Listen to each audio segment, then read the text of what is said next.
रजनीश राम पर बात करते हैं और कहते हैं कि राम नहीं, दरअसल रावण श्रेष्ठ था। बहुत कम राम पर अच्छी बात की उन्होंने। राम लंपट था, उसका सबरी से इश्क चलता था, शबरी जवान थी। भाषण है रजनीश के, कभी भी आप इसे सुन सकते हो, यूट्यूब वगैरह पे मिल जाएगा, आपको किताबों में मिल जाएगा। लंपट था,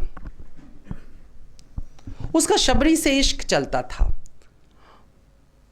चूंकि राम भक्तों को यह अच्छा नहीं लगेगा कि यह बात ओपन हो जाए, इसलिए वो शबरी को बूढ़ा दिखाते हैं और यह बताने की कोशिश करते उन्होंने जूठे बेर खाए थे, पर दरअसल वहां पे उनके कुछ शारीरिक संबंध थे, कुछ गड़बड़ घोटाला था।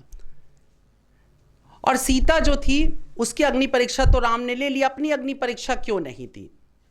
निश्चित रूप से उन्मुक्त होती महिलाओं को यह बात अच्छी लगेगी, सुनकर के बहुत बढ़िया लगेगी। क्या बकवास है?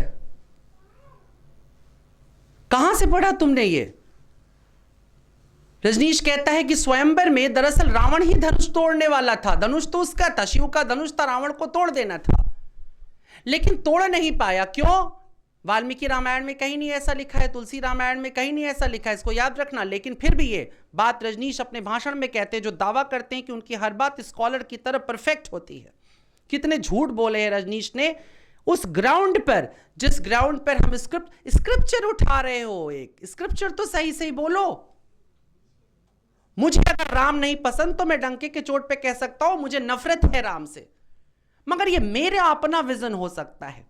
मैं ये नहीं कह सकता हूं कि तुलसी ने अनाप शनाप तरीके से राम को रख दिया, राम तो दरअसल घटिया थे। मैं राजेंद्र यादव नहीं हूं, नॉट राजेंद्र यादव वगैरह, ये सारी खेप है, रजनीश की पैदाइश है। रजनीश इन सब के बौद्धिक गुरु हैं। बहुत अच्छी बात आपने कही थी, लोग उनको भाषण में इस्तेमाल कर, आपने कही थी, लोग अपने भाषणों में रजनीश के टुकड़े चुरा करके ले जाते हैं और तालियां बटोर करके ले आते हैं, रजनीश का नाम नहीं लेते हैं। ये उनकी खराबी नहीं है, ये रजनीश के कर्मों का प्रतिफल है। जैसे गांधी के कर्मों का प्रतिफल नोट पर छपी उसकी तस्वीर है।